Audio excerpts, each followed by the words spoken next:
very important for us to hear about the history and shed a lot of the dogma that keeps us in these boxes and prevents us from gaining understanding of these things. But I consider myself to be a follower of the teachings of Jesus Christ. Those things seem to be the answer to the exit of the Matrix. Whether you believe he was a real person, whether you believe the truth about the stories or not, the teachings are pretty solid, and if you follow that, in my perspective, you're going to be all right. But I'd love to hear more about the real history of Jesus, the bloodline, and some of the things that you found out about. Yeah, I can read an interesting thing about what we know about Jesus, the genealogy. But I want to say first that I agree with you. You can use it as an exit point from the Matrix, but it's obviously not the only one. Because that means that everybody who lived before Jesus were trapped forever. And it means that everybody who never hears about Jesus is going to be trapped forever. And it means that when we suicide as a civilization and we become the legendary Atlantis and something else rises up, they are screwed. No. You can use any. In fact, you know the parable about the false master and the real disciple? I might have heard. It's basic.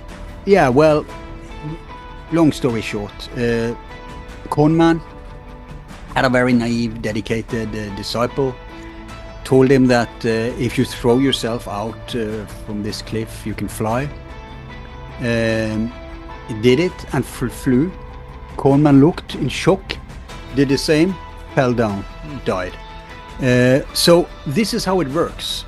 If you are a sincere truth seeker, there's so many keys you can use. I mean, it's not just about being stuck and getting out.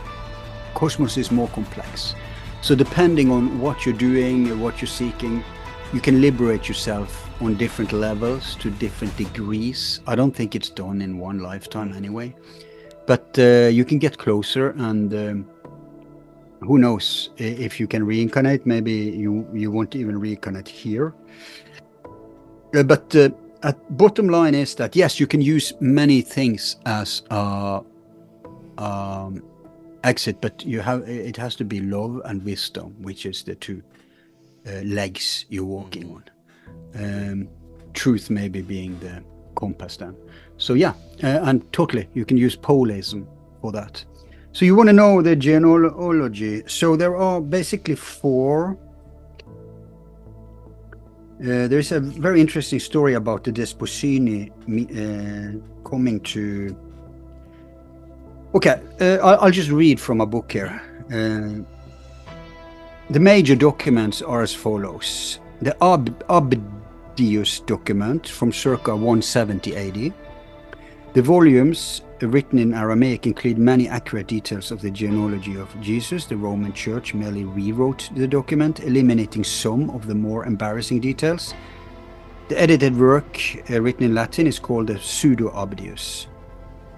There are 10 volumes called Historia Certaminis Apostolica. The original was written by a fourth-generation descendant of Jesus and Mary Magdalene, the Lydia. Abdius was the bishop of Babylon around 150 AD.